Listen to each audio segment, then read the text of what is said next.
Good morning students. હવે આ પાંચમા ચેપ્ટરમાં ગયા વખતના લેક્ચરમાં આપણે જોઈ ગયા કે કોઈ કણ ઉપર એક કરતા વધારે બળો લાગતા હોય પણ એ બધા બળોનું પરિણામી બળ શૂન્ય હોય તો એ કણ બળોનું સંતુલન ધરાવે છે એમ કહેવાય. અને સંતુલનમાં હોય તો તેના ઉપર લાગતું પરિણામી બળ શૂન્ય છે એમ કહેવાય. પરિણામી એક કણ જો સ્થિર હોય તો સ્થિર જ રહે અને ગતિમાં હોય તો અચળ વેગથી સતત ગતિ કરતું રહે. એટલે આ કણોના સંતુલનની વાત કરી. હવે આગળ ઉપર આપણે આ ચેપ્ટરમાં ભણીશું ઘર્ષણ વિશે. જોઈએ કે ઘર્ષણ કોને કહેવાય. અહીંયા જુઓ કે આ માનો કે કોઈ એક સપાટી છે,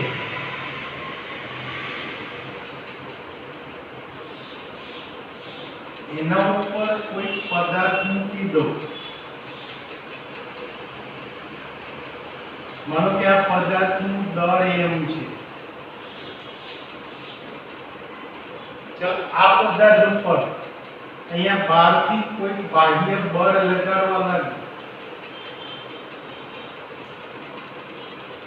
તો અહીંયા શું કહી શકાય કે સપાટી પરના પદાર્થને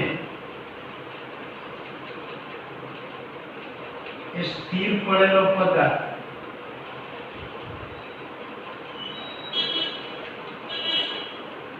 એના પર એ સપાટીને સમાંતર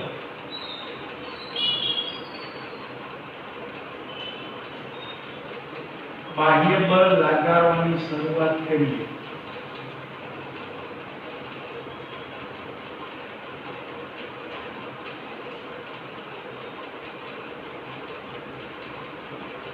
ચલો આવી શરૂઆત કરવામાં આવે તો પ્રારંભમાં બળનું મૂલ્ય ઓછું હોય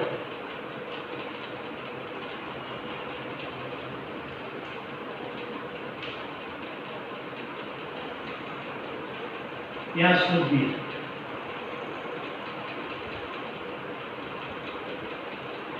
પદાર્થ ગતિની શરૂઆત કરતો નથી.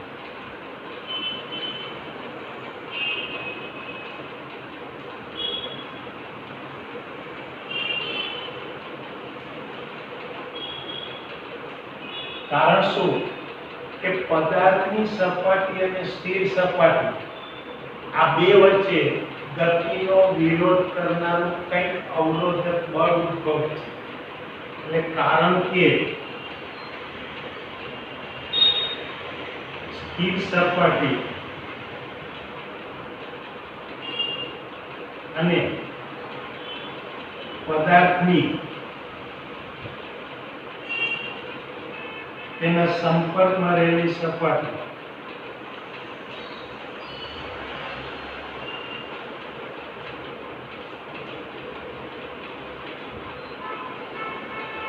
વચ્ચે એ ગતિનો વિરોધ કરનાર ગતિના પ્રયત્નનો વિરોધ કરનાર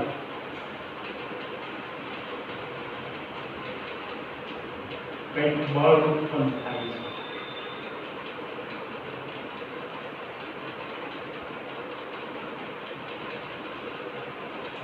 આ બળને ઘર્ષણ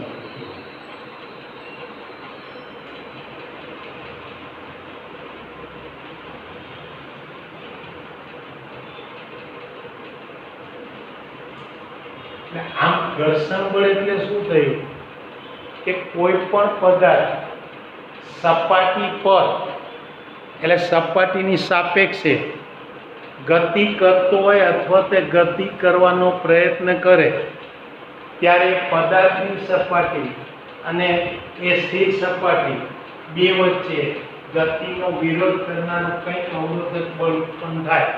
એ અવરોધક બળને ઘર્ષણ બળ કહેવાય. આ જે ઘર્ષણ છે એ આપણને જુદા જુદા 3 પ્રકારના મળે, એટલે કે ઘર્ષણ એના પ્રકારો જોઈએ તો એમાંનું પહેલું એક પ્રકાર એટલે એને સ્થિત ઘર્ષણ કહીશું.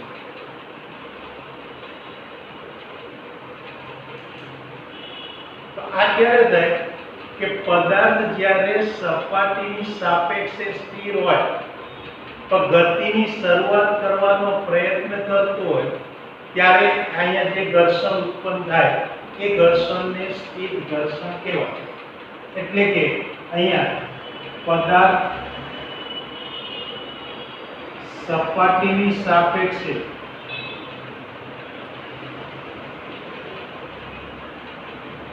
ગતિનો પ્રારંભ કરવાનો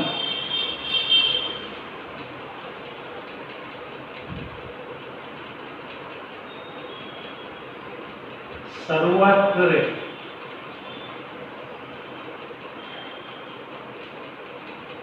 પ્રયત્ન કરતો હોય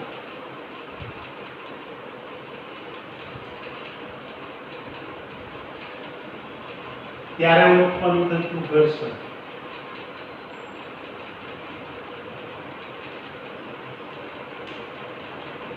જે ઘર્ષણ બળ છે સ્થિત ઘર્ષણ કહેવાય.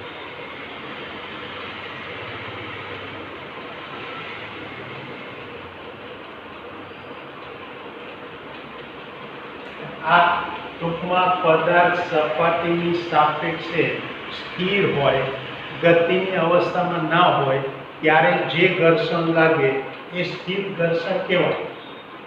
હવે અહીંયા આગળ શું થાય કે પદાર્થ પર બાહ્ય બળ એટલે કે એને પ્રયત્ન બળ પણ કહેવાય.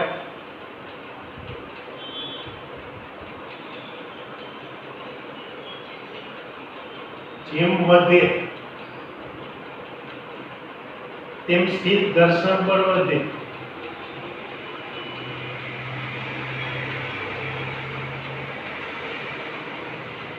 એ પણ અમુક ચોક્કસ મહત્તમ મૂલ્ય સુધી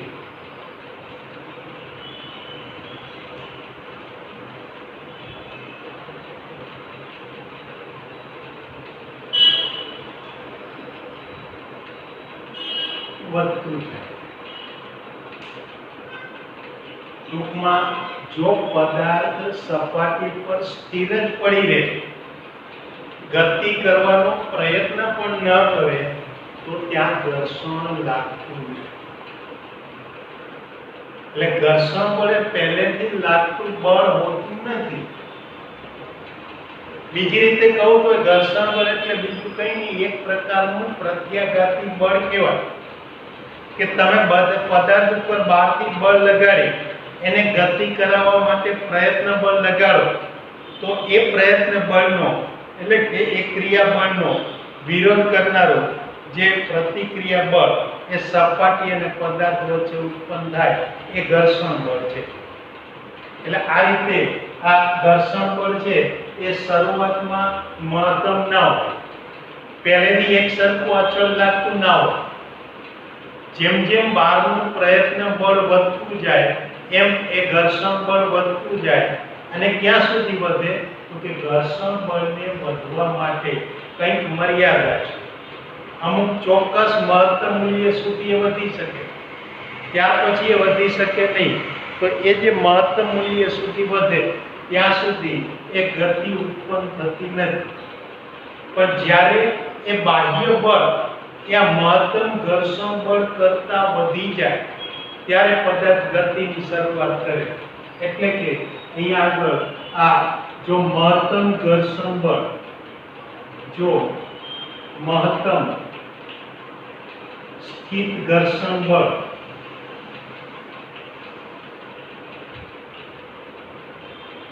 F max કહીએ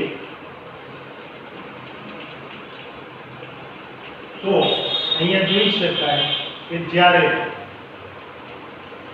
બાહ્ય બળ F એ ગ્રેટર ધેન F max થાય ત્યારે પદાર્થ ગતિનો પ્રારંભ કરે.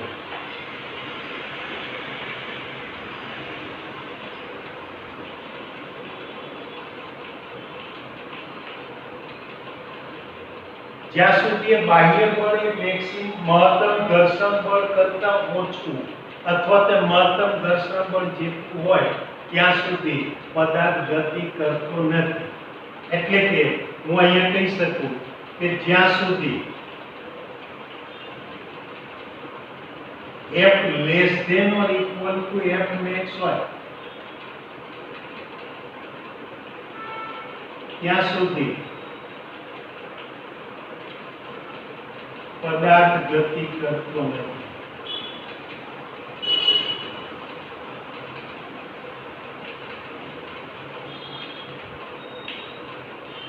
આટલું જ નહીં, પણ આ જે ઘર્ષણ બળ છે એ ગતિનો વિરોધ કરે. પણ કઈ ગતિનો વિરોધ કરે? તો કે સાપેક્ષ ગતિનો વિરોધ કરે. એટલે સપાટી અને પદાર્થ વચ્ચે જે સાપેક્ષ ગતિ થાય એનો વિરોધ કરે. જો સપાટી પણ ગતિમાં હોય અને ઘર્ષણને કારણે પદાર્થ ત્યાં સ્થિર પડેલો હોય તો એ પદાર્થ સપાટીની સાથે સાથે ગતિ કરે.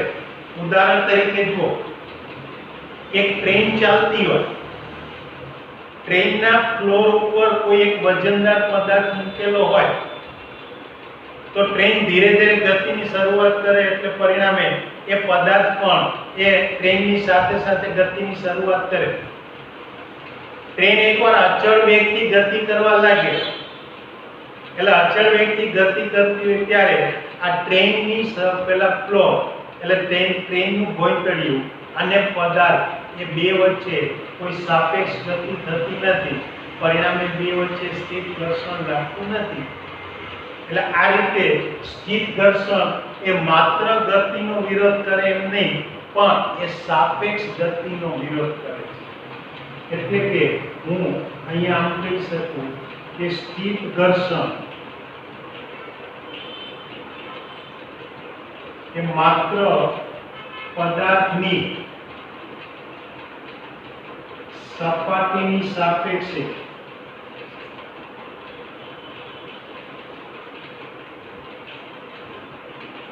થતી સાપેક્ષ ગતિનો જ વિરોધ કરે.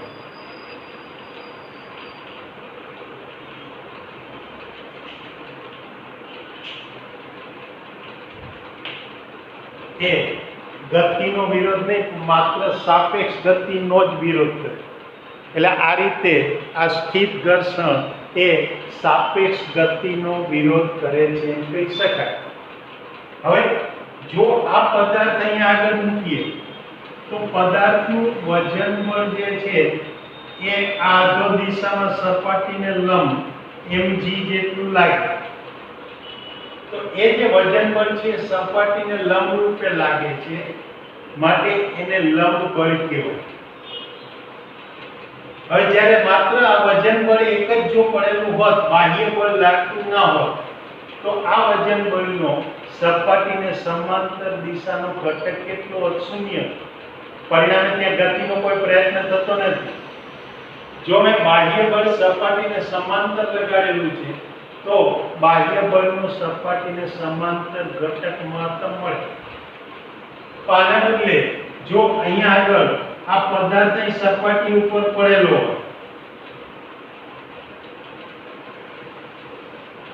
અને એના ઉપર બાહ્ય બળ કોઈ આ દિશામાં લગાડ્યું કે જે સમક્ષિતિજ દિશા સાથે થીટા ખૂણે લાગતું હોય, તો આ વખતે હું જોઈ શકું કે જો બાહ્ય બળ એ સમક્ષિતિજ દિશા સાથે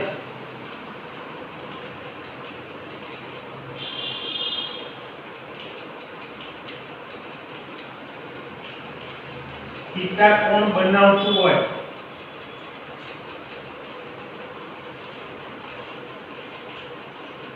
તો એનો સપાટીને સમાંતર ઘટક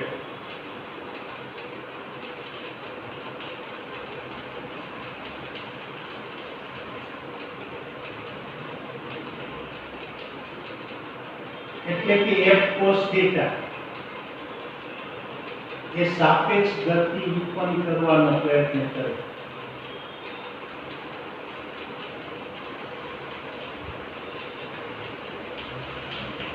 જ્યારે સપાટીને લંબ ઘટે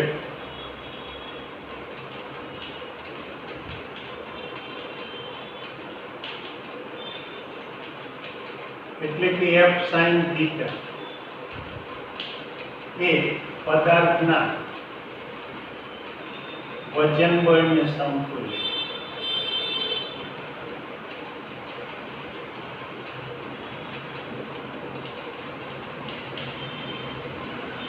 એટલે આ રીતે સપની આગળ ગતિ ઉત્પન્ન કરવા માટે જવાબદાર ઘટક કયો હોય તો કે બળનો સપાટીને સમાંતર મળતો ઘટક એ ગતિ ઉત્પન્ન કરવા માટે જવાબદાર હોય.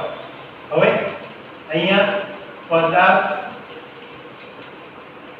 પર સપાટીને લંબ રૂપે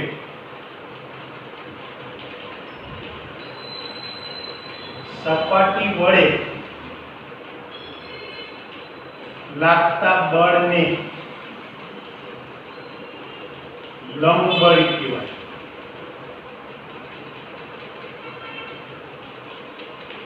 અને એવું સાબિત કરી શકાય કે પદાર્થમાં ઉત્પન્ન થતું મહત્તમ ઘર્ષણ બળ એ લંબ બળના સમપ્રમાણમાં હોય. એટલે કે અહીંયા સાબિત કરી શકાય કે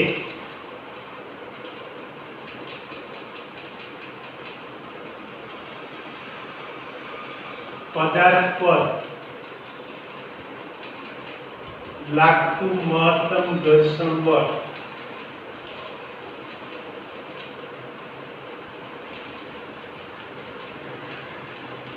F max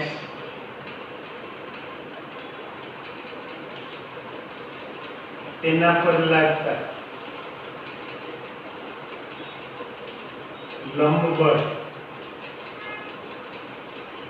m ના સમપ્રમાણમાં હોય.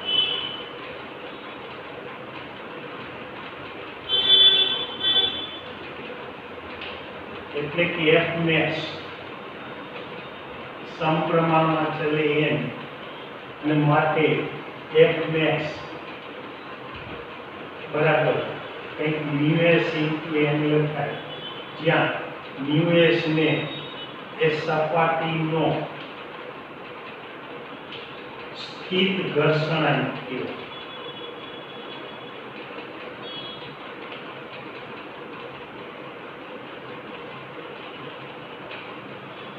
આ રીતે આપણને સ્થિત ઘર્ષણાંક મળે. હવે અહીંયા આગળ જોઈએ તો એમ કહી શકાય કે આ સ્થિત ઘર્ષણાંક μs એ એકમ અને પરિમાણ રહિત છે.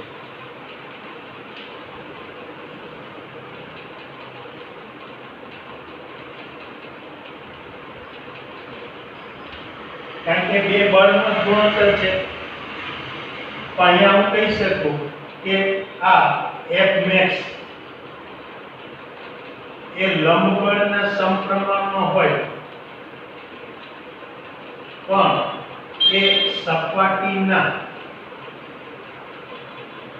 સંપર્ક ક્ષેત્રફળ પર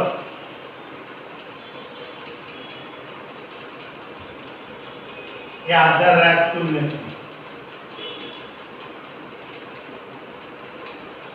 એટલે સ્થિત ઘર્ષણ બળ એ માત્ર સપાટીના લંબ બળ ઉપર આધાર રાખે, એ સપાટી અને પદાર્થ વચ્ચેના સંપર્ક ક્ષેત્રફળ ઉપર એ આધાર રાખતું નથી. એટલે આ મને ઘર્ષણ માટેનો એક નિયમ મળે કે સ્થિત ઘર્ષણ બળ એ સપાટીના સંપર્ક ક્ષેત્રફળ પર આધારિત નથી, એ માત્ર લંબ બળ પર આધારિત છે. અને સપાટી જ્યારે સમશીતોષ હોય ત્યારે આ લંબ બળની કિંમત એ પદાર્થના વજન બળ જેટલી હોય. એટલે આ માત્ર સમક્ષિતિજ સપાટી માટે.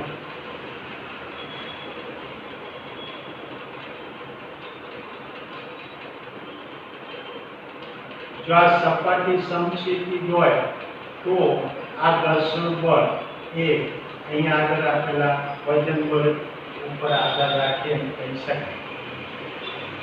એટલે આ સ્થિર ઘર્ષણની વાત થઈ. આના બદલે જો પદાર્થ અને સપાટી વચ્ચે સાપેક્ષ ગતિ થતી હોય તો પણ કંઈક ઘર્ષણ બળ લાગે. કારણ કે જો આપણો અનુભવ છે કે એક વખત પદાર્થને બળ લગાડીને કંઈક ગતિમાં લાવી લો. ઉદાહરણ તરીકે તમે સાયકલની ગતિની શરૂઆત કરાવો ત્યારે પેડલ મારી અને પેડલ વડે બાહ્ય બળ લગાડી અને ગતિમાં લઈ આવો. અમુક વેગ પ્રાપ્ત થયા પછી જો તમે પેડલ મારવાનું બંધ કરો એટલે કે બાહ્ય બળ તમે શૂન્ય કરી દો તો સાયકલ સતત ગતિ કરતી રહેતી નથી. એ અમુક અંતર સુધી ગતિ કરશે પણ જેમ જેમ આગળ વધશે એમ રસ્તા અને સાયકલના ટાયર વચ્ચે લાગતા ઘર્ષણને કારણે એના વેગમાં સતત ક્રમશઃ ઘટાડો થતો જાય.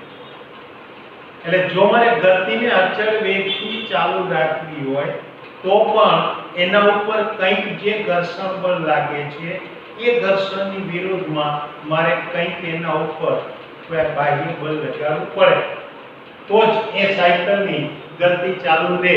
અને એવી જે ગતિને કારણે જે ઘર્ષણ લાગે એને ગતિક ઘર્ષણ કહેવાય. એટલે પહેલું આપણી પાસે સ્થિર ઘર્ષણ હતું તો બીજું એ આપણી પાસે ગતિક ઘર્ષણ છે.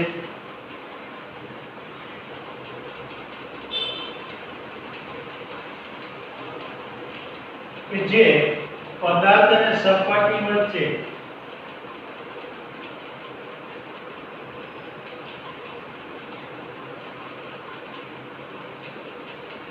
સાપેક્ષ ગતિ થતી હોય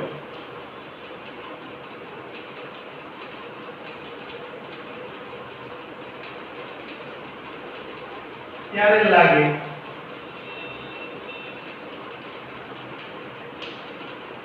પણ ગતિ ઘર્ષણ માટે અહીંયા આગળ આ મહત્તમ ઘર્ષણ બળ બરાબર હું લખી શકું μk * n કે જ્યાં μk એટલે ગતિ ઘર્ષણ આયુ કહેવાય. ઓફકોર્સ આ ગતિ ઘર્ષણ બળની કિંમત એ સ્થિર ઘર્ષણ બળ કરતા ઓછી હોય.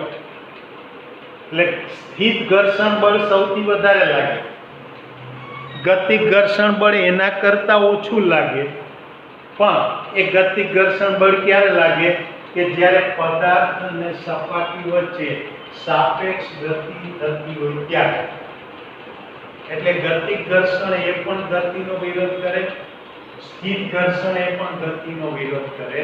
પણ યાદ રાખજો આ બંને ઘર્ષણ અથવા તો ત્રીજું હવે જે રોલિંગ ઘર્ષણ ભણીશું એ ત્રણે ત્રણ પ્રકારના ઘર્ષણ એ માત્ર સાપેક્ષ ગતિનો વિરોધ કરે. ખાસ કરીને જ્યારે સ્થિર ઘર્ષણની વાત કરું તો જે ગતિ થવાનો પ્રયત્ન થાય છે એનો વિરોધ થાય છે. એટલે કે એ ગતિને હું અપેક્ષિત ગતિ પણ કહી શકું. એટલે સ્થિર ઘર્ષણ એ અપેક્ષિત ગતિનો વિરોધ કરે, ગતિક ઘર્ષણ છે સાપેક્ષ ગતિનો વિરોધ કરે. એમ રોલિંગ ઘર્ષણ પણ એ સાપેક્ષ ગતિનો વિરોધ કરશે. એટલે આ ત્રીજા પ્રકારનું ઘર્ષણ બળ આપણને મળશે, રોલિંગ ઘર્ષણ, કે જે આપણે આવતી વખતના લેક્ચરમાં ભણીશું. અત્યારે અહીંયા સુધીની આપણે વાત અહીંયા જોઈ લઈએ કે ફરીથી જોઈ લઈએ એક વખત ઝડપથી કે અત્યાર સુધીમાં શું ભણી ગયા. તો મારે ઘર્ષણ માટે શું કહી શકાય કે કોઈ એક પદાર્થને સપાટી પર સ્થિર પડેલો, હવે જ્યારે એ પદાર્થ ઉપર સપાટીને સમાંતર કંઈક બાહ્ય બળ લગાડું અને પદાર્થને ગતિ કરાવવાનો પ્રયત્ન કરું તો પદાર્થ એ બાહ્ય બળ શરૂઆતમાં ઓછું હોય ત્યાં સુધી પદાર્થ ગતિની શરૂઆત કરી શકતો નથી. કારણ કે એ પદાર્થની સપાટી અને સ્થિર સપાટી વચ્ચે આ ગતિના પ્રયત્નનો વિરોધ કરતું કંઈક અવરોધક બળ ઉત્પન્ન થાય છે અને આવા અવરોધક બળને આપણે ઘર્ષણ બળ કહીશું. અને એ પદાર્થ જ્યારે સપાટીની સાપેક્ષે સ્થિર હોય ત્યારે લાગતું હોવાથી એને સ્થિત ઘર્ષણ બળ કહેવાય. તો આ ઘર્ષણના માટેના મને પ્રકારો જોઈતા હોય તો મુખ્યત્વે 3 પ્રકાર મળે, જેમાં એક સ્થિત ઘર્ષણ બળ, બીજું આપણે ગતિક ઘર્ષણ બળ કહીશું અને ત્રીજું રોલિંગ ઘર્ષણ બળ. સ્થિત ઘર્ષણ બળ આપણે ડિટેલમાં સમજીએ તો એની અંદર આપણે કહી શકાય કે જ્યાં સુધી બાહ્ય બળ એટલે કે પ્રયત્ન બળ પ્રમાણમાં ઓછું હોય ત્યાં સુધી સ્થિત ઘર્ષણ બળ સંતુલિત થતું હોય. પણ જેમ જેમ આપણે પ્રયત્ન બળ વધારતા જઈએ એમ અમુક મર્યાદામાં અમુક મહત્તમ મૂલ્ય સુધી આ સ્થિત ઘર્ષણ બળ પણ વધતું જાય. એટલે યાદ રાખજો, પદાર્થ ગતિનો પ્રયત્ન કરતો ના હોય તો એના માટે સ્થિત ઘર્ષણ બળ લાગતું નથી, પણ એ ગતિનો પ્રયત્ન કરે ત્યારે એ સ્થિત ઘર્ષણ બળ લાગવાની શરૂઆત થાય. તો જે મહત્તમ સ્થિત ઘર્ષણ બળ ઉત્પન્ન થાય એને આપણે મહત્તમ સ્થિત ઘર્ષણ બળ Fmax કહીએ. પરિણામે જો બાહ્ય બળ એટલે કે પ્રયત્ન બળ એ મહત્તમ સ્થિત ઘર્ષણ બળ કરતા વધુ હોય તો પદાર્થ સપાટીની સાપેક્ષે ગતિ કરે, પણ મહત્તમ ઘર્ષણ બળ કરતા બાહ્ય બળ એટલે કે પ્રયત્ન બળ ઓછું હોય અથવા મહત્તમ ઘર્ષણ બળ જેટલું હોય ત્યાં સુધી એ પદાર્થ સાપેક્ષ ગતિ કરતો નથી. હવે જો પદાર્થ પર બાહ્ય બળે સપાટીને સમાંતર રાખવાના બદલે સપાટી સાથે કંઈક ખૂણો બનાવતી દિશામાં રાખો તો આપણને બળના 2 ઘટક મળે, જેમાંનો એક ઘટક સપાટીને સમાંતર એટલે F cos θ અને બીજો સપાટીને લંબ F sin θ. આમાંથી F cos θ એ પ્રયત્ન બળ તરીકે કાર્ય કરે કે જે ગતિ ઉત્પન્ન કરવાનો પ્રયત્ન કરે, જ્યારે F sin θ એ પદાર્થને જે પેલા સપાટી વડે કંઈક બળ લાગતું હોય વિરુદ્ધ દિશામાં એને સમતોલે. અને કોઈ પણ સપાટી વડે પદાર્થ પર સપાટીને લંબ દિશામાં લાગતું બળ એટલે લંબ બળ કહેવાય. એટલે ટૂંકમાં F sin θ એ લંબ બળને સમતોલે. હવે અહીંયા આગળ જ્યારે એક મહત્તમ સ્થિત ઘર્ષણ બળ જોઈએ તો લંબ બળના સમપ્રમાણમાં હોય અને સમપ્રમાણની નિશાની દૂર કરીએ તો કઈ અચળાંક μs લખાય કે જ્યાં μs ને એ સપાટીનું સ્થિત ઘર્ષણાંક કહેવાય. અને જો સપાટી સમક્ષિતિજ હોય તો લંબ બળની કિંમત પદાર્થના વજન બળ mg જેટલી હોય. તે વખતે મહત્તમ સ્થિત ઘર્ષણ બળ Fmax બરાબર μs × mg મળે.